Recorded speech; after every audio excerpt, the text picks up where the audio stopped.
तो कैसे हैं आप लोग? उम्मीद है कि सब खैरियत से होंगे। तो चलिए आज की क्लास में हम लोग जानेंगे रूल्स ऑफ स्पेलिंग।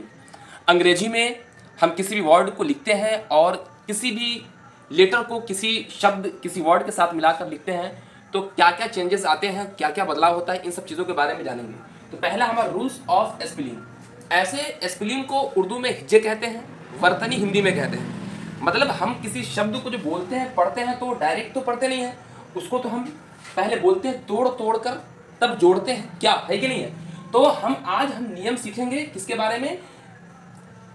स्पेलिंग, है ना। अंग्रेजी में जो हम वर्ड लिखते हैं, अब जैसे हम इन सब चीजों के बारे में रूल नंबर 1 2 3 करके हम एक एक टॉपिक पर हम लोग चर्चा करेंगे। तो पहला हमारा है कि क्यू के साथ अगर यू आता है, क्यू के साथ हमेशा क्या आता है? यू आता है।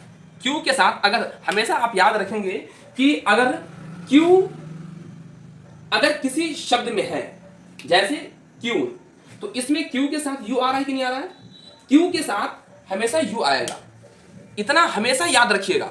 चाहे वो दुनिया का कोई भी वर्ड लिखे, लिखते समय अगर आप क्यू पहले लिखते हैं या क्यू के साथ में क्यू कहीं पर अगर आता है तो हम उनके साथ यू का इस्तेमाल हम लोग करेंगे।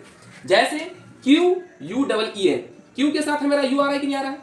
क्यू के साथ यू आ रहा है, क्यू के साथ यू आ रहा है, क्यू के साथ यू आ रहा है। क्यू क्यून, क्यून में हम यू लिखे। क्वेरल, क्वेरल के साथ क्यू है, क्यू के साथ यू है। क्विट, है ना, तो क्यू के साथ यू आ रहा है। क्विक, क्विक के साथ क्यू के साथ यू आ रहा है। क्वेश्चन, क्वेश्चन के साथ यू आ रहा है। तो हम दुनिया का कोई भी शब्द अगर लिखे, अगर वो क्यू से शुरू हो तो उसके साथ यू कंपलसरी है। दूसरा रूल हमारा क्या है? यदि किसी शब्द के अंत में एफ यू डबल एल फूल, क्या एफ यू डबल एल फूल जोड़ा जाए तो फूल का एक एल हटा दिया जाएगा। हमेशा आप याद रखिएगा, इस नियम में कोई बदलाव, कोई चेंजेस नहीं होगा, है कि नहीं है। तो आप हमेशा याद रखेंगे कि अगर क्यू के अगर हम किसी भी शब्द किसी भी वर्ड के साथ अगर एफ यू डबल एल फूल जोड़ते हैं तो उसमें एक एल को हटा देंगे। जैसे फैत के साथ हम फूल जोड़े, तो फैत के साथ फूल जोड़े तो यहां पर देखिए आप ध्यान से कि एक एल है, केवल और केवल सिंगल एक एल है, एक एल हटा देंगे। हार्म है, हार्म के साथ फूल जोड़े तो क्या हो गया हमारा? हार्मफुल। क्या हो गया? हार्मफुल। देखिए इसमें भी एक एल ही लिखे हुए हैं। जैसे ट्रूथ, ट्रूथ के साथ हम फुल लिखे तो हमारा बना ट्रूथफुल। चीर के साथ हम फुल लिखे तो हमारा चीरफुल। तो आप हमेशा याद रखेंगे कि किसी भी वर्ड के साथ फुल जोड़ेंगे, F U double L full जोड़ेंगे तो उसमें आप एक एल को हटा देंगे बिना कहे सुने, है कि नहीं। ये एक रूल है स्पेलिंग का, समझ के। तीसरा रूल हमारा क्या है? यदि किसी शब्द के अंत में वाई हो तो F U double L full जोड़ते समय वाई को हम आई में बदल देते हैं। क्या बदल देते हैं? वाई को हम आई में बदल देते हैं और उसके साथ जो F U double L full लिखते हैं ना, तो फुल का एक एल हम क्या करते हैं जी? हटा देते हैं। जैसे B U E A U T Y, beauty, beauty के साथ हम फुल जोड़े तो यहां पर ब्यूटी में जो वाई है, इस वाई को हम आई के साथ बदले और प्लस में यहां पर लिखाना हुआ है तो, और जहां पर फुल है ना, फुल में डबल एल है तो यहां पर सिंगल एल कर देंगे और हमारा हो जाएगा ब्यूटीफुल। और दूसरा जैसे duty, D U T Y duty और F U double L full यहां पे जोड़े। अब यहां पर देखिए ड्यूटी में D U T I F U L, तो यहां पर वाई को आई के साथ बदले और F U double L full में डबल एल को हम सिंगल एल से लिखे। ये भी एक रूल है और इस रूल में कोई चेंजेस, कोई बदलाव नहीं होगा, आप इसे नोट कर ले। तो जैसा कि अब चौथा रूल हमारा जो है कि यदि किसी शब्द के अंत में डबल एल हो, क्या हो? यदि किसी शब्द किसी वर्ड के अंत में डबल एल हो तो उसमें कोई शब्द जोड़ा जाए तो एक एल हटा दिया जाता है। क्या किया जाता है जी? एक एल को हटा दिया जाता है। ये रूल है ग्रामर का, आप इसमें कोई बदलाव या कोई अलग से दिमाग नहीं लगाना है, बस जो बतला रहे हैं उसको कॉपी में नोट डाउन कर लीजिए और उसको रट जाइए कि हाँ भाई अगर डबल एल हो तो हमें क्या करना है कि एक एल हटा देना है और उसके बाद हमें क्या दूसरा शब्द जोड़ देना है। जैसे W E double L well, इसमें डबल एल है कि नहीं है? इसके अंदर डबल एल है, तो डबल एल है तो जब हम कोई दूसरा शब्द जोड़ेंगे तो हमारा क्या बन जाएगा? एक एल हटेगा। जैसे वेल प्लस कम बराबर क्या होगा? वेलकम। ऑलरेडी, ऑल में डबल एल है और रेडी जोड़े तो ऑलरेडी एल, एक एल हमारा क्या हो जाएगा? हट जाएगा, ऑलरेडी हमारा हो जाएगा। पांचवा रूल हमारा क्या है, सी प्लस सी साउंड। जो हम बोलते हैं, बोलने के क्रम में अगर हमारा सी प्लस सी साउंड हो तो, यानी अगर ई आई क्या हो, ई आई हो, तो हमारा सी प्लस सी साउंड होगा। कैसे, जैसे डिसीव, यानी कि सी मतलब सी और सी, सी सी प्लस में डबल सी तो हो जाएगा डिसीव, डिसीव है कि नहीं है, तो यहां पे कि नहीं है, यहां पर देखिए डिसीव, इसको इस तरह पढ़ेंगे। एक चीज और, नोट सी प्लस सी साउंड, कहां पर सी प्लस सी साउंड नहीं होगा, जैसे यहां पर देखिए अगर आई पहले हो और ई बाद में हो, आई पहले हो और ई क्या हो, बाद में हो, तो हमारा सी प्लस सी साउंड नहीं होगा। जैसे रिलीव क्या हो जाएगा, रिलीव, रिलीज बोलते हैं, नहीं बोलते रिलीज, ऐसे बोलते ही नहीं है, तो यहां पर सी प्लस सी साउंड नहीं है। जैसे रिलीव, जैसे बिलीव। अब यहां पर देखिए डिफरेंट, आप हल्का सा कॉमन सेंस लगाइए कि कहां पर सी प्लस सी साउंड होगा। तो जहां पर सी प्लस सी साउंड अगर बोलेंगे वहां पर आई और ई और आई हो, पहले ई उसके बाद आई, तब हो जाएगा deceive, receive, conceive, perceive, ceiling, है कि नहीं है।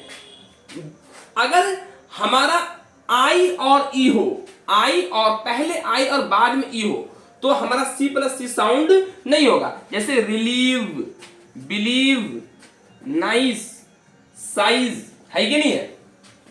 अब छठा रूल हमारा क्या है कि यदि किसी वर्ब के अंत में, यदि किसी वर्ब के अंत में ई हो तो, यदि किसी वर्ब के अंत में ई, वर्ब यानी क्रिया, क्रिया यानी काम, किसी वर्ब के अंत में ई हो तो उसमें आईएनजी, क्या जी, ध्यान से समझिए, यह आपको वर्ब के चौथा फॉर्म बनाने का भी एक रूल है। जैसे B1, B2, B3, B4, B5, तो V5 आईएनजी लगाकर बनाते हैं।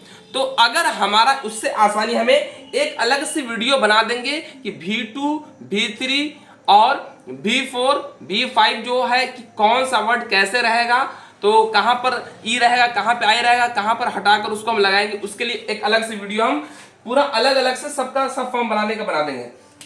जैसे आईएनजी, इसमें ई हो गया, अगर किसी क्रिया के अंत में ई हो तो उसमें आईएनजी लगाते समय ई को हटा दिया जाता है। क्या किया जाता है, ई को हटा दिया जाता है। जैसे मान लीजिए कि यहां पर एक शब्द है कम, कम मतलब आना, आना हमारा काम है।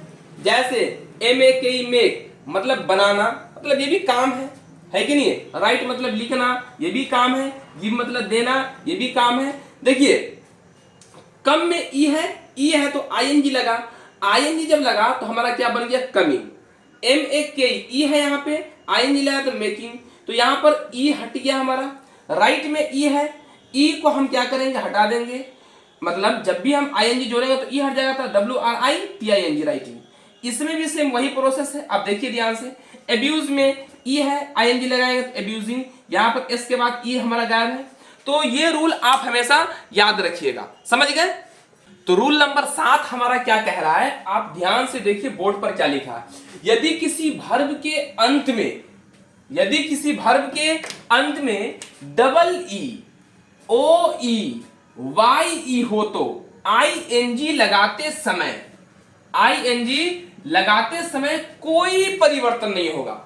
इस बात को हमेशा याद रखिए, कोई परिवर्तन नहीं होगा। क्या रहेगा तो डबल ई, ओ ई, वाई ई, अगर ये सब हो तो आईएनजी लगाते समय कोई परिवर्तन नहीं होगा। जैसे कि AGREE, एग्री, एग्री में डबल ई है, आईएनजी लगाते समय कोई परिवर्तन नहीं हुआ। जैसे आईएनजी लगाते समय कोई परिवर्तन नहीं हुआ, क्योंकि YE क्या है, YE। इसी तरह जैसे SEE में तो डबल ई आ रहा है, आईएनजी लगाते समय कोई परिवर्तन नहीं होगा। शू, आईएनजी लगाते समय, जैसे कि OE आ गया, आईएनजी लगाते समय कोई परिवर्तन नहीं होगा।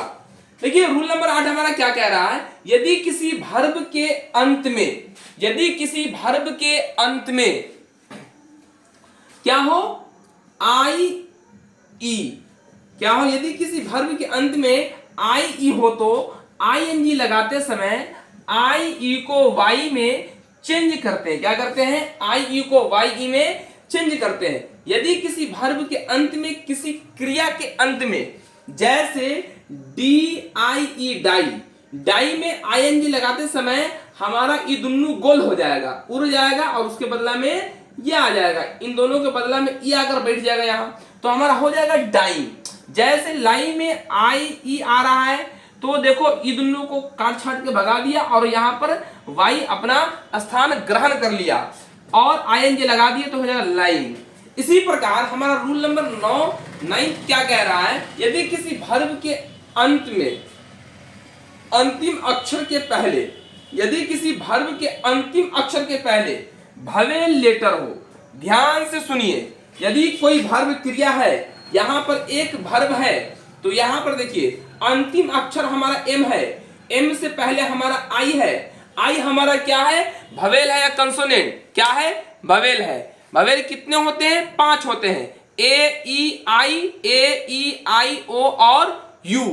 तो यहां पर अगर ए ई आई ओ और यू हो, यदि किसी शब्द के अंतिम अक्षर से पहले है ना क्या हो? भवेल, ए ई आई ओ और यू, उसमें से कोई भी हो तो आईएनजी लगाते समय क्या जी हो तो और वह वर्ड स्ट्रेस्ड, यानी कि उस वर्ड पे, उस शब्द पर जोर देकर पढ़े, तान कर पढ़े, खींच कर तनगा पढ़े। और आईएनजी, वैसे शब्दों पर आईएनजी लगाते समय अंतिम अक्षर को, अंतिम लेटर को 2 बार लिखा जाता है, लिख दिया जाता है या लिखा जाता है। जैसे SIT सिट, सिट से पहले आई है, आई हमारा भवेल है, आईएनजी लगाएं तो डबल टी, यानी कि अंतिम अक्षर जो हमारा टी है तो यहां पर डबल हो गया तो हो जाएगा सिटिंग। क्या हो जाएगा? सिटिंग। रन, रन में थोड़ा स्ट्रेस्ड वर्ड है ये, थोड़ा तानते हैं तो स्ट्रेस्ड, मतलब कि रन, तो रन में आईएनजी लगाया तो यहां पर डबल एन आ गया। तो हमेशा इस रूल को याद रखेंगे। जैसे स्विम में एम है, एम से पहले आई आ रहा है, आईएनजी लगाते समय डबल एम आ गया। बेग, अब आईएनजी लगाते समय डबल जी आ गया हमारा, बेगिंग हो गया। स्किप में हमारा पी कंसोनेंट से पहले आईएनजी आ गया तो हमारा क्या बन गया? स्किपिंग। तो आज के लिए बस इतना ही, फिर हम नेक्स्ट वीडियो में मिलते हैं। जब तक के लिए जय हिंद,